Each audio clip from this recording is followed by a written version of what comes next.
Descartes koordinat sistemi müasir riyaziyyatın ən təməl metodlarından biridir. Cəbirlə həndəsə arasında əlaqə qurur. Müasir analitik həndəsənin ən yaxşı metodudur. Demək olar ki, tək metodudur. Fransız alimi René Descartes 17-ci əsrdə yaratmışdır.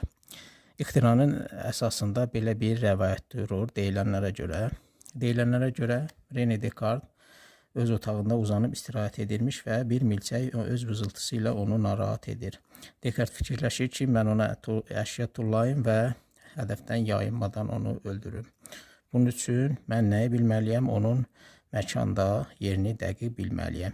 Məkanda yerini dəqiq bilmək üçün Descartes-in ağlına gəlir ki, onu divarlardan məsafəsini bilmək kifayətdir. Yəni, məsələn, qarşı divardan məsafəsi 3 metr olsun, yan divardan məsafəsi 2 metr olsun.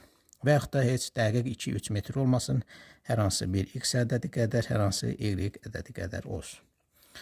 Beləliklə, bu sadə ideya Descartes-in bu kəşfi müasir koordinat sistemidir.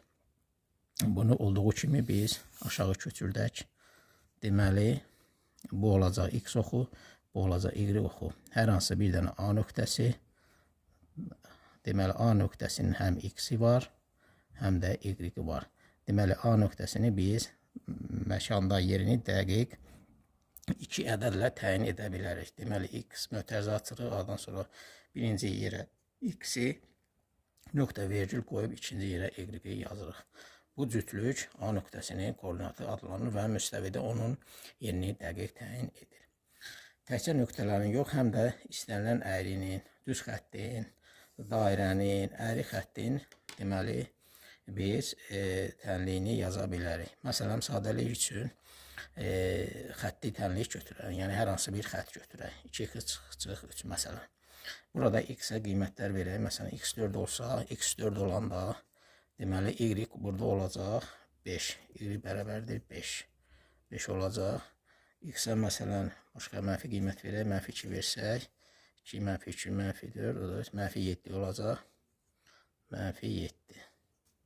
Bu iki nöqtəni biz xəttkeşlə qoyub birləşdirsək, biz y bərabərdir 2x çıxıq 3 xəttinin, düz xəttinin koordinatını almış olarıq. Bu x oxu, bu da y oxu.